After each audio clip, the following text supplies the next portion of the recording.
আমার একতলা বাড়ি হবে, পাড়া প্রতিবেশীর 2 তলা হবে? জানে না। তাহলে হাতের গহনা লাগবে, কানের লাগবে, নাকের লাগবে।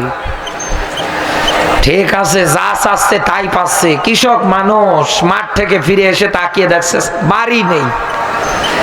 এলাকায় যত বাড়ি ছিল সব রাজপ্রাসাদ হয়ে গিয়েছে। চিন্তা করছে সর্বনাশ। এখন তো আমার বউ এই হাকিকত সম্পর্কেও জানেও না যে আমরা একতলা বাড়ি পেয়েছি আর পাড়া প্রতিবেশী 2 তলা।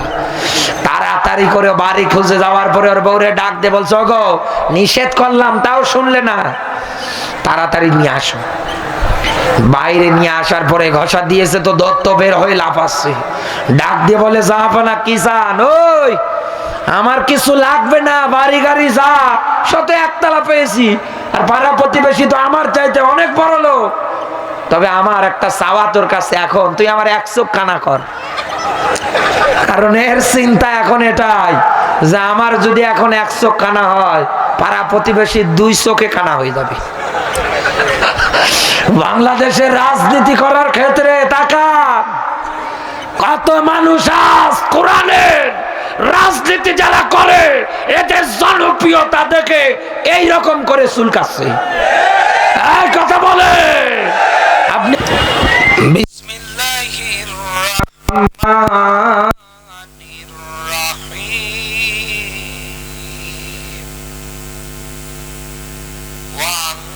ওয়ানজির আশিরাতাকা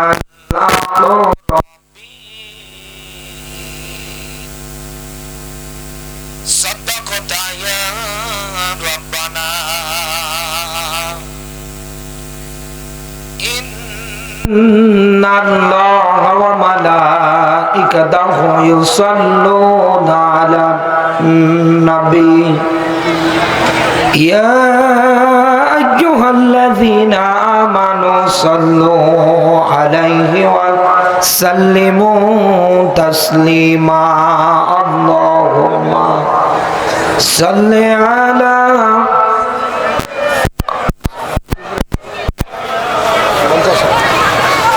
وعلى آل سيدنا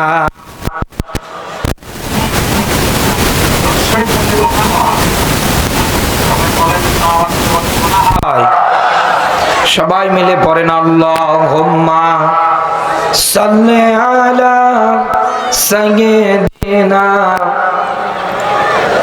গরম পানি আছে ভাই? গরম পানি আনেন। গরম পানি 4 ব্যবস্থা খেয়ে না খেয়ে দিন প্রচারের কাজে নিজেকে দিয়ে বিলিয়ে তায়েফের কাফেরেরা চিনল না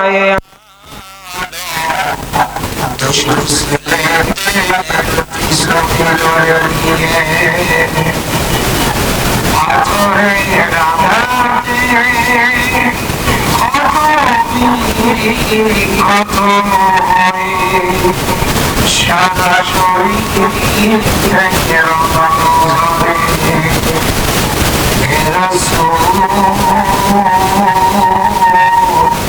তোমাকে বলিয়া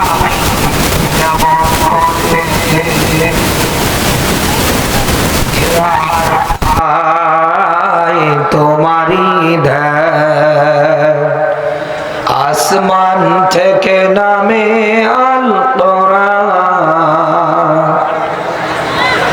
ভাঙলো সবার ভুল তোমারি পরে আসলো কোরআনের ছায়া তলে খালিদ ওমর আলী আবু বকর ইসলামী ঝান্ডা নিল যে তুলে আল আমিন তুমি ছিলে চিরদিন সকল মানুষের তরে হে রাসূল তোমাকে ভুলি আমি কেমন করে। আলহামদুলিল্লাহ। বাংলাদেশের ঐতিহ্যবাহী জেলা গাজীপুর, কাশিমপুর থানার অন্তর্গত কাইজার নেটওয়ার্ক লিমিটেড শ্রমিকদের উদ্যোগে তৃতীয় বার্ষিক ঐতিহাসিক তাফসিরুল কোরআন মাহফিল। আজকের এই তাফসিরুল কোরআন মাহফিলের সভাপতির দায়িত্ব যিনি পালন করছেন হাজিউল হারামাইন জনাব আলহাজ মোহাম্মদ সৈয়দ আলী, নির্বাহী পরিচালক কাইজার নেটওয়ার্ক লিমিটেড। হায়াতে তাজ্জেবা সেহাতে কুল্লিয়া কামনা করছে, আল্লাহ যেন দান করে, বলেন আমিন। আজকের মাহফিলের প্রধান অতিথি জনাব মোহাম্মদ শওকত হোসেন সরকার, প্রধান মেহমান আলহাজ মোহাম্মদ জাকির হোসেন এবং জোবাইর আলম, বিশেষ অতিথিবৃন্দু, সম্মানিত অতিথিবৃন্দু, আয়োজনে কাইজার নেটওয়ার্ক লিমিটেড শ্রমিক বিন্দু এবং আজকের দাইনি সূরা বালাত 90 নাম্বার সূরা 30 নাম্বার পারার একেবারে 8 কি 9 নাম্বার আয়াতে আল্লাহ রাব্বুল আলামিন এই ব্যাখ্যাটা নোট করেছেন। আল্লাহ তাআলা বলেন, আমি কি বানাইনি তোমাদের জন্য দুটো চোখ? এখন এই চোখ দিয়ে আপনার দৃষ্টি যতদূর যাচ্ছে, আপনি যতদূর তাকিয়ে দেখতে পাচ্ছেন, একাধারে তামাম দুনিয়ায় যা কিছু সবকিছুই মালিক আপনার আমার কল্যাণের জন্য বানিয়েছেন। সুবহানাল্লাহ বলতে পারেন না? সবগুলোই নিয়ামত। আল্লাহ তাআলা কোরআনে কারিমে নিজে ব্যাখ্যা দিয়েছেন, এই দুনিয়ার ময়দানে আমার নিয়ামত রাজি কেউ কোনোদিন গুণে এই ছোট্ট হায়াতের জিন্দেগিতে শুকরিয়া আদায় করে শেষ করতে পারবে? কারো পক্ষে সম্ভব না। যত নাজ নিয়ামত আছে আপনি একাধারে তাকিয়ে দেখতে পাচ্ছেন। কোরআনে কারিমের আয়াত অনুসারে বলছি, লা ইন শাকারতুম, আল্লাহ পাক বলেন আমার নিয়ামত পাওয়ার পরে কেউ যদি নিয়ামতের শুকরিয়া আদায় করে, আমি আল্লাহ তার নিয়ামত যা দিয়েছে আরো বাড়িয়ে দেই। সুবহানাল্লাহ বলতে পারেন না? আমরা কি চাই যে আমাদের নিয়ামত বাড়ুক? আরো জোরে বলেন। তাহলে এবার একটা কাজ করা লাগবে আপনাকে। দুনিয়ায় যা কিছু দেখছেন সবগুলোই তো নিয়ামত। এর ভিতরে শ্রেষ্ঠতম একটা নিয়ামত আল্লাহ মানুষদেরকে দিয়েছেন, তার নাম আল্লাহর কোরআন। কেউ যদি আল্লাহর এই কোরআনের কাছে জিরো হয়ে আসে, আমার আল্লাহ তাকে হিরো বানাতে 1 সেকেন্ড সময় নেয় না। হযরত ওমর, হযরত আবু বকর, হযরত আলী, হযরত ওসমান দুনিয়ায় বেঁচে থাকতে তারা জান্নাতের সার্টিফিকেট পর্যন্ত অর্জন করেছিলেন শুধু ইসলাম এবং এই কোরআনের কাছে আসার কারণে। এত সম্মান, এত 96% মুসলমানের দেশে আজ তাকিয়ে দেখে, এদেশের কত মুসলমান পরিচয় বহনকারীরা একাধারে আল্লাহর কোরআনের বিরুদ্ধে কথা বলে দেয়, আলেমদেরকে নিয়ে উল্টা পাল্টা কথা বলে, বিভিন্ন রকমের তিরস্কারি শুরু করে দেয়। আমি বলছি বন্ধু ভাই, একটু ভালো করে মিলিয়ে দেখবেন, এই দুনিয়ার ময়দানে আল্লাহর কোরআন নিয়ামত আকারে পাওয়ার পরেও যারা শুকরিয়া আদায় করে না, আল্লাহ পাক বলেন এদের জন্য রয়েছে আযাব, কঠিনতম শাস্তি, যন্ত্রণা। সূরা তাহার 124 নম্বর আয়াত দেখবেন, আল্লাহ পাক বলেন মাইশাতান দঙ্কা, দুনিয়ার জীবনটা আমি আল্লাহ এদের জন্য আঁটো বানিয়ে দিয়েছি। এই যে আয়াতের ব্যাখ্যায় মুফাসসির একরাম যারা আছে সুন্দর করে ধারাবাহিকতায় নোট করে দিয়েছে। এখানে আঁটো বলতে কবরের জীবনকে বোঝানো হয়েছে, দুনিয়ার জীবন না। কারণ একটা মানুষের দুনিয়ার জীবন দঙ্কা সংকীর্ণময় হয় না, হয় কবরের জীবনটা। কারণ সে যদি পাপী হয়, ইসলামের বিরুদ্ধে, কোরআনের বিরুদ্ধে যদি জীবনটা পার করায়, এই লোকটা কবরে যাওয়া মাত্রই কবর এমন ভাবে চাপ দেবে, ডান পাজর ভেঙে বাম পাজর ঢুকবে, বাম পাজর ভেঙে ডান পাজর ঢুকবে। কি অসহ্য যন্ত্রণা তাকে ওই জায়গার মধ্যে সহ্য করা লাগবে। এটা তো কবরের শাস্তি।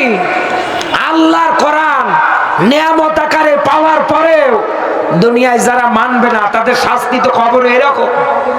আর দুনিয়ায় দেখবেন লক্ষ লক্ষ টাকার মালিক যদি চা খায় এক কাপ তাও চিনি ছাড়া খাচ্ছে। ছেলেটা হাতে গাঁজা ডলছে, এত বিচার এত কিছু, তারপরেও দেখবেন লাভ নেই। মেয়েটা পরকীয়ায় আসক্ত, ঘরের বউটা পর্যন্ত কথা শোনে না। শেষ পর্যন্ত লোকটা করবে কি? নিজেই নিজের জীবনটাকে শেষ করে দিচ্ছে। আজ পরিবারগুলোতে জরিপ চালিয়ে দেখেন, যেখানে আপনি কোরআনের নিয়ম নীতি পাবেন না ওই জায়গার মধ্যে এই রকম জিনিসগুলো ভরে গিয়েছে। এই জন্যই তো রসুলের হাদিস, লা তাজআলু বুয়ুতান মাকাবির, রসুল জানিয়েছেন তোমরা তোমাদের ঘরগুলোরে কবর বানাবে না। কারণ যে ঘরে কোরআনের তেলাওয়াত হয় না, নিয়ম নীতি চলে না, ওটা ঘর না, ওটা উজাড় গৃহ, শয়তানের কারখানা। এমনকি যেই বডিতে পর্যন্ত আল্লাহর কোরআনের নিয়ম নীতি নেই, ওটা বডি না, ওটা শয়তানের কারখানা। এবার এই হাদিস অনুসারে মিলিয়ে দেখেন তো, আজ আমাদের ঘরগুলোতে কি কোরআনের তেলাওয়াত আছে? বলে আছে? তেমন নেই। ম্যাক্সিমাম পরিবারগুলোতে আজ আপনি তাকিয়ে দেখবেন একাধারে যা চালাচ্ছে সব ঘরগুলোতে সিনেমা। এক কথা বলেন না কেন? ভরপুর, কোরআনের তেলাওয়াত নেই। বাস্তবতার আলোকে আপনি আমার কথাটা মিলিয়ে নিয়ে যান। আমি আপনাকে বলছি বন্ধু, রসুল এই জায়গার মধ্যে বাইতাং শব্দ না দিয়ে বইটা দিয়েছে কেন? এখানে ঘর বলতে শুধু থাকার ঘর না। আপনি যে থাকার জন্য যে শেল্টারটা আবিষ্কার করেছেন বা ঘরটা থাকার জন্য বানিয়েছেন চার দেয়ালের, শুধু এতটুকুনে না, সমাজ জীবন একটা ঘর, রাজনৈতিক জীবন একটা ঘর, অর্থনৈতিক জীবন একটা ঘর। একটা মানুষের জন্ম থেকে শুরু করে মরার আগ পর্যন্ত যতগুলো সেক্টর তাকে ধাপে ধাপে পার করতে হয়, সব জায়গায় আল্লাহর কোরআন ব্যতীত মানব রচিত কোনো আইন চলবে না। যদি চালাতে হয়, চালানো লাগবে কি? আরো জোরে বলে। তাহলে আপনার নিয়ামত বাড়াবে কে? এজন্য তো আল্লাহ ব্যাখ্যা দিয়েছে হুদাল্লিন নাস, এ কোরআন আমি দিয়েছি জিন্দা মানুষদের জন্য। লিতুখরি জান্নাসা মিনাজ যুলুমাতি ইলান নূর, এ কোরআন তাদেরকে অন্ধকারের পথ থেকে আলোর পথের রাস্তা দেখাবে। এখানে আলেম যারা আছে জিজ্ঞাসা করে দেখেন, জুলুমাত মানে রাতের অন্ধকার না, সমুদ্রের নিচের পানির অন্ধকার না, গুহার অন্ধকার না। জুলুমাত মানে দুইটা অর্থকে বোঝাচ্ছে। এক নম্বরে ভালো করে বুঝবেন, আমি আমার মূল আলোচনার ভিতরে এবার প্রবেশ করছি। এক নম্বরে এই দুনিয়ার ময়দানে আপনি আল্লাহর বান্দা হিসাবে মাথা যদি নত করতে চান, করা লাগবে কার কাছে? আরো জোরে বলে। আল্লাহ পাক বলেন আসজুদ ওয়াক্তারিব, আমার নিকটবর্তী যদি হতে চাও আমি আল্লাহকে সিজদা দাও। অথচ ৯৬% মুসলমানের দেশে আজ তাকান, এদেশের কত মুসলমান দাবি করা মানুষেরা আল্লাহকে সিজদা না দিয়ে বিভিন্ন মাজারে গিয়ে সিজদা দেয়। এই যে কোরআন আমার হাতে, আমি বলতেছি আপনাকে, লিখে নেন আপনি আয়াত দুটো। সূরা নিসার ৪৮ এবং ১১৬ নম্বর আয়াতে আল্লাহর স্পষ্ট ব্যাখ্যা। আল্লাহ পাক বলেন এই দুনিয়ার ময়দানে শিরকের মতো গুনাহ আমি আল্লাহ মাফ করি না। শিরিক কি? অংশীদার সাব্যস্ত করা, আল্লাহর সমকক্ষ কাউকে দাঁড় করানো। আল্লাহ পাক বলেন এই শিরকের মতো গুনাহ আমি আল্লাহ মাফ করি না। এটা বাদ দিয়ে অন্যান্য গুনাহ আমি আল্লাহ ইচ্ছা করলেই মাফ করে দেই। এ কথা কার? সবাইকে বলা লাগবে। আল্লাহ। সূরা মাইদার ৭২ নম্বর আয়াতে আল্লাহর ব্যাখ্যা, আমি আল্লাহ এদের জন্য আমার বানানো জান্নাতটাকে হারাম করে দিয়েছি। আল্লাহ যদি জান্নাত হারাম করে দেয়, যারা মাজারে গিয়ে শিরকের সঙ্গে লিপ্ত হচ্ছে, এক তো জীবনের অপরাধ মাপ পাবেনই না, দ্বিতীয়ত আপনার জন্য আল্লাহ বানানো জান্নাতটাকে হারাম করেছে। এই হিসাব অনুসারে আপনি মেলান, আপনার জীবন জিন্দেগিটা যাচ্ছে কোন দিকে? অথচ এই দুনিয়ার ময়দানে কোরআন এসেছে আপনাকে বাঁচানোর জন্য। কোরআন এসেছে আপনাকে শিরিক বেদাতের যত পথ আছে সবগুলো থেকে বের করে একেবারে আলোর পথের রাস্তা তথা জান্নাতে নিয়ে যাওয়ার জন্য। সুবহানাল্লাহ বলতে পারেন না? কিন্তু আজ আমরা অনেক মানুষ আছি এগুলোর কাছে গিয়ে একাধারে মাথা নত করে দিচ্ছি। এটাই আমাদের সবচাইতে বড় আজ ব্যর্থতা। জুলুমাতের এক নাম্বার অর্থ, আবারও বলছি, শিরিক বিদআতের যত পথ আছে সবগুলো এই দুনিয়ার ময়দানে গোড়া থেকে উকরিয়ে ফেলিয়ে একমাত্র আল্লাহর ইবাদত প্রতিষ্ঠার জন্য আল্লাহ এই দুনিয়ার ময়দানে কোরআন দিয়েছে। এই জন্য আল্লাহর ব্যাখ্যা, ইন্নী জাইলুন ফিল আরদি খলিফা, আমি তোমাদের জমিনের কামলা খলিফা করে পাঠিয়েছি। দুই নম্বরে যেটা আমি পেয়েছি, ইন্নাল্লাহা ইয়া'মুরু বিল আদলি ওয়াল হিসাব, ইয়া'মুরু আমরের সিগা। আল্লাহ বলেন আমার আদেশ, যদি বিচার করতে হয় ফাহকুম বাইনান নাসি বিল হক, অবশ্যই দুনিয়ায় সত্য এবং ন্যায় সহকারে বিচার করা লাগবে। এই ৯৬% মুসলমানের দেশে যদি সত্য এবং ন্যায় ভাবে বিচার হতো, যেই লোকটা 50 বছর কোরআনের তাফসীর করলো এই লোকটাকে কেউ কোনোদিন অন্যায় ভাবে রাজাকারের মামলা দিয়ে দুনিয়া থেকে বিদায় করতে পারতো না। এদেশের হাজারো আলেমদেরকে বিনা কারণে জেলে নিয়েছে, রিমান্ডে নিয়েছে, হাজার রকমের নির্যাতনের স্টিম রুলার গুলো চালিয়েছে। আপনি দুনিয়ায় যদি আদল করতে পারতেন এই আয়াত অনুসারে কোনদিন আপনার দ্বারা এইরকম অবিচার হওয়া সম্ভব না। কিন্তু আপনি তো এই দুনিয়ার ময়দানে শয়তানি তন্ত্র মন্ত্রগুলো কায়েমের জন্য আল্লাহর কোরআনের বিচার ব্যবস্থা মাইনাস করে লেলিন কালমাসের বিচার ব্যবস্থা আপনি এই দুনিয়ার ময়দানে প্রতিষ্ঠা করেছেন। আল্লাহর কোরআন এই দুনিয়ায় আল্লাহ এই জন্যই দিয়েছে, ইনসাফ বিরোধী যত কাজ আছে সবগুলো গোড়া থেকে উকরিয়ে চিরতরে এই দুনিয়ার ময়দানে আল্লাহর কোরআনের বিচার ব্যবস্থা কায়েম করার জন্য। আজ আমরা এই কথাগুলো শুনলে অনেক মানুষ রাগ দেখায়, আজ আমরা এই কথাগুলো শুনলে অনেক মানুষ মন খারাপ করি। অথচ এই দুনিয়ায় আপনি যদি কাউকে কষ্ট দেন, কারো উপরে জুলুম করেন, কারো হক যদি আপনি নষ্ট করেন, গাজীপুরবাসী খাতা কলমে লিখে রাখেন, এতদিন রাজনীতি করতে গিয়ে যারা মানুষদের উপরে জুলুম করেছেন, নির্যাতন করেছেন, একাধারে কিচ্ছু জানে না ভালো মানুষগুলোকে যারা গুম করেছেন, বিনা কারণে দুনিয়া থেকে যারা হত্যা করেছেন, আমি আপনাকে নিয়ে একটা আয়াত বলছি কোরআনের। আল্লাহ পাক বলেন, ইন্নাল্লাযীনা ফাতানুল মুমিনিনা ওয়াল মুমিনাত। আর জোরে বলেন। আমি কিন্তু অসুস্থ, তারপরেও এসেছি, শুধু দাওয়াতটা নিয়েছি তাই। আমি যেভাবে পারছি আপনাকে একটু কথাগুলো শোনানোর চেষ্টা করছি, রাগ করছেন না তো? আমি অনেক অসুস্থ, গলা দিয়ে কথাই বেরোচ্ছে না, তারপরেও আসছি, শুধু দাওয়াত নিয়েছি তাই। আল্লাহ পাক বলেন, ইন্না মানে নিশ্চয়, আল্লাহ অতঃপর যারা এই দুনিয়ার ময়দানে মুফাসসির ইকরাম যারা আছে আয়াতের ব্যাখ্যা দিয়েছেন, ফাতানু শব্দের শাব্দিক অর্থ বিপদে ফেলা, কষ্ট দেওয়া। এই বাংলাদেশে এতদিনে যারা মানুষদের উপরে জুলুম নির্যাতনের স্টিম রোলার গুলো একাধারে চালিয়েছে, আর এটার দ্বারা এই দুনিয়ার ময়দানে মানুষদেরকে যারা কষ্ট দিয়েছে, বিপদে ফালিয়েছে, আল্লাহ রাব্বুল আলামিন এই মানুষদের আবার প্রকার দিয়েছে। এক নম্বরে মুমিন, এই শব্দটা পুরুষবাচক। দ্বিতীয় নম্বরে আল্লাহর ব্যাখ্যা মুমিনাত, এই শব্দটা হচ্ছে স্ত্রীবাচক।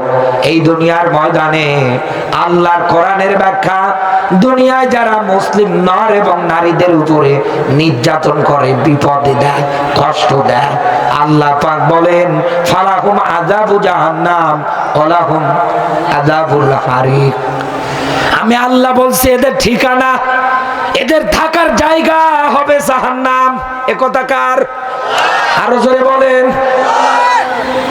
আমার আল্লাহ যদি এই ব্যাখ্যা দেয়, যে দুনিয়ায় যারা মানুষদের উপরে একাধারে নির্যাতন করবে, বিনা কারণে কিচ্ছু জানে না, ভালো মানুষগুলোকে যারা এই দুনিয়ার থেকে অন্যায়ভাবে হত্যা করে বিদায় করে দিচ্ছেন, এই পর্যন্ত আমি আপনাকে বলছি আল্লাহ পাক জানিয়েছেন দুনিয়ায় যারা কষ্ট দিবে, বিপদে ফেলাবে, আমার আল্লাহ এদেরকে জাহান্নামেই দেবে।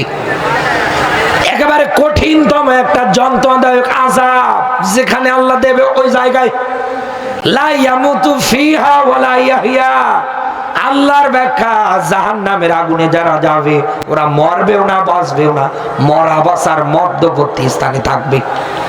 গাজীপুর বাসী এবার হিসাব মেলান তো, মরণের পরে আল্লাহ যদি আপনাকে জাহান্নামে দেয় আর ওই জায়গার মধ্যে যদি আপনি অনন্তকাল ধরে জ্বলতে শুরু করেন, আপনি এই জাহান্নামের দ্বার প্রান্তে যাওয়ার আগেই ডাক দিয়ে বলবেন কন্তু তুরবা, আল্লাহ আজকে আমি যদি মাটি হয়ে যেতাম, আমি যদি মাটি হয়ে যেতাম। এত আযাব আমার আল্লাহ আপনার জন্য জাহান্নামের মধ্যে রেডি করেছে। শুধু এতটুকুন ব্যাখ্যা যদি হতো তাও তো মানা যায়। আল্লাহ পাক বলেন খালিদিনা ফিহা, আমি আল্লাহ এই জাহান্নামের মধ্যে তাদেরকে চিরকাল জ্বালাবো। তাদের অপরাধ কি? তারা দুনিয়ার ময়দানে মানুষদের উপরে একাধারে নির্যাতন চালিয়েছে। কারণ কোরআনের আয়াত ইন্নামাস সাবিলু আলাল্লাযিনা ইয়াযলিমুনান নাস, এই যে বিপদ, কষ্ট, নির্যাতন, এগুলো একটার পর একটা এই দুনিয়ার ময়দানে যারা চালায়, কিয়ামতের দিন আমার আল্লাহ নিজে এদের বিরুদ্ধে মামলা দেবে। আল্লাহ যদি কারো বিরুদ্ধে মামলা দেয়, ও বাঁচবে? আরো জোরে বলেন, বাঁচবে? বাঁচবে। এই জন্য বলছি আমি আপনাকে, রাসূল তার হাদিসের মধ্যে ব্যাখ্যা দিয়েছেন কিয়ামতের ময়দানে এই জুলুম অন্ধকার হিসাবে দেখা দেবে। গাজীপুরবাসী, একে তো আল্লাহ মামলা দিচ্ছে, দ্বিতীয়ত এই জুলুমটা কিয়ামতের দিন অন্ধকার আকারে দেখা দেবে। একে তো আপনি জাহান্নামে যাবেন, চিরকাল ধরে চলবেন। আপনার অপরাধ আপনি একটাই এই দুনিয়ার ময়দানে করেছেন, কত নিরপরাধ মানুষগুলোকে একাধারে দুনিয়ার থেকে বিপদ আর কষ্টের মাধ্যমে বিদায় করে দিয়েছেন। এই জন্য আমি আপনাকে সাবধান হতে বলছি। কারণ আল্লাহ রাব্বুল আলামিন এই জায়গার মধ্যে একটা শব্দ দিয়েছেন, আমি এই জায়গায় পড়ার ক্ষেত্রে আয়াতটা কিন্তু পরিপূর্ণভাবে বলি নাই, আমি মাঝখানের একটা শব্দ বাদ দিয়েছি। সেই শব্দটুকু হচ্ছে সুম্মা লাম ইয়াতুবু। এই দুনিয়ার ময়দানে আল্লাহ পাক বলেন যারা তাওবা বিহীন অবস্থায় মারা যায়, এ কথা কার? আরো জোরে বলেন। মানুষদেরকে বিপদ আর কষ্টে ফেলানোর পরে এই দুনিয়ার ময়দানে যারা তাওবা বিহীন অবস্থায় মারা যায়, এখন চিন্তা করেন তো, যারা মানুষদের হক অধিকার নিয়ে সিনেমিনি খালে, বিনা কারণে জীবনটা নষ্ট করে দেয়, কারাগারে আটকায়, এদের আবার মাফ আছে? এদের কেউ মাফ করবে? কেউ মাফ করতে চাইবে? কেউ তো চাইবে না। তাহলে আমার আল্লাহ এই জায়গার মধ্যে কেন মাফের বিষয়টা দিলেন? কেন এই জায়গার মধ্যে সুম্মা লাম ইয়াতুবু এই শব্দটা ব্যবহার করলেন? মুফাসসির একরাম যারা আছে ব্যাখ্যা দিয়েছেন, এই দুনিয়ার ময়দানে অপরাধ করার পর পরে অনেক মানুষ আছে সাজু থাকবে। যেমন ব্যারিস্টার সুমন কোরআনের পাখিকে রাজাকারের তালিকার লিস্টে এনেছিল, এখন বেটা যায় নামাজ আর তাসবিহ ছাড়া নাকি কোনো কিছু বোঝে না। চিন্তা করেন তো, হাজার হাজার মানুষের কলিজার টুকরাটাকে কেড়ে নিলেন, আর এখন আপনি যায় নামাজ আর তাসবিহ ছাড়া কোনো কিছু বোঝেন না। আপনার দল ক্ষমতায় নেই, আপনার কেউ এখন কোন জায়গার মধ্যে কোনোভাবে কোন জায়গায় দায়িত্ব পালন করতে পারছে না, আর আপনি এখন যায় নামাজ আর তাসবিহ নিয়ে পড়ে আছেন। কোশ্চিন কালেও তো আল্লাহ মাফ করবে না, কারণ আপনারা দুনিয়ার ময়দানে যা করেছেন, এই কোরআনের এই ব্যাখ্যা অনুসারে বলছি, এই দুনিয়ার ময়দানে অপরাধ করার পরে অনেক মানুষ তাকিয়ে দেখবে যে আমার দল ক্ষমতায় নেই, আমার নেত্রী দেশে নেই, এখন আমি কি করব? শেষেও আপনি যেমন বলেন, আমিও ইসলামী আন্দোলনের একজন কর্মী। এতদিন বাতিলের যারা পাশ চেটেছে, আপনি ঢাকার অলিতে গলিতে তাকিয়ে দেখেন, তারাও এখন আপনার সঙ্গে সুর মিলিয়ে বলে আমরাও ইসলামী আন্দোলনের কর্মী। এতদিন জালেমদের পাশ চেটেছে, এখন ওরাও এসে স্লোগান দিচ্ছে আমরাও বিএনপি করি। এক কথা বলে না কেন?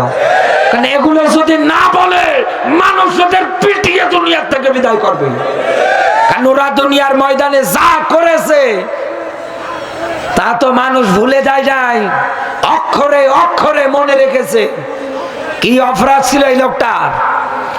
কেন তাকে তোমরা দুনিয়ার থেকে ইনজেকশনের মাধ্যমে বিষ প্রয়োগ করে বিদায় করলে? কি অপরাধ ছিল মতিউর রহমান নিজামীর? কি অপরাধ ছিল কাদের মোল্লার, মীর কাসেম আলীর? আজ যদি তারা বেঁচে থাকতেন, দেখতেন মানুষ তাদেরকে কিরকম শ্রদ্ধা সহকারে স্মরণ করত। যে জায়গায় যেত লক্ষ লক্ষ লোক গিয়ে জমায়েত হতো। আজহারি ভাই 4 বছর পর দেশে আসার পরে যদি 30 লক্ষ, 35 লক্ষ, 25 লক্ষ মানুষ হয়, কোরআনের পাখিটা একবার যদি এই কাশেমপুরের কারাগার থেকে বের হতে পারতো, বাংলার কোনো এমন কোন মাঠ নেই যেই মাঠের মধ্যে জায়গা দেওয়া যায়। কোথাও জায়গা দেওয়া যেত না। ও বাংলার মুসলমান যারা আছেন, এ দুনিয়ার ময়দানে অপরাধ করার পরে জালেমেরা এরকম করে নিজেকে সাধু ভেবে নেবে, জায়নামাজ আর তাসবিহ নিয়ে টেপবে আর ডাক দিয়ে বলবে, আল্লাহ তুমি আমারে মাফ করো, রব্বানা আতিনা ফিদ দুনিয়া হাসানা ওয়া ফিল আখিরাতি হাসানা ওয়া কিনা আযাবান নার। আল্লাহ দুনিয়ার কল্যাণ দাও, আখিরাতের কল্যাণ দাও, ওয়া কিনা আযাবান নার। আল্লাহ জাহান্নামের আগুন থেকে বাঁচাও। আপনি আল্লাহর কাছে জাহান্নাম থেকে বাঁচতে চান, অথচ ওই আল্লাহ নিজে ব্যাখ্যা দিয়েছেন, হাল আদুল্লুকুম আলা তিজারাতিন তুনজিকুম মিন আযাবিন আলীম।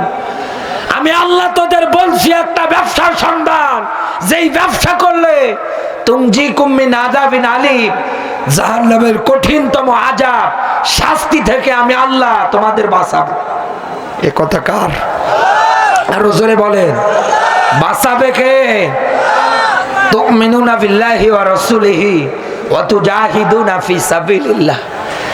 আল্লাহ পাক বলেন, এই দুনিয়ার ময়দানে আমি আল্লাহ ও আমার রাসূলের উপরে ঈমান লাগবে। দ্বিতীয় নম্বরে জান আর মাল দিয়ে আল্লাহর রাস্তায় লড়াই করা লাগবে, সংগ্রাম করা লাগবে। এই দুইটা কাজের আঞ্জাম দুনিয়ায় যারা দিতে পারবে, আমার আল্লাহ তাদেরকে নিজ দায়িত্বে জাহান্নাম থেকে বাঁচাবে। এখন আপনার জীবনে ইসলামী আন্দোলন নেই, আপনি দুনিয়ার ময়দানে লেনিন কালমার্ক্সের মতদর্শ দিয়ে রাজনীতি করেন। আর এতদিনে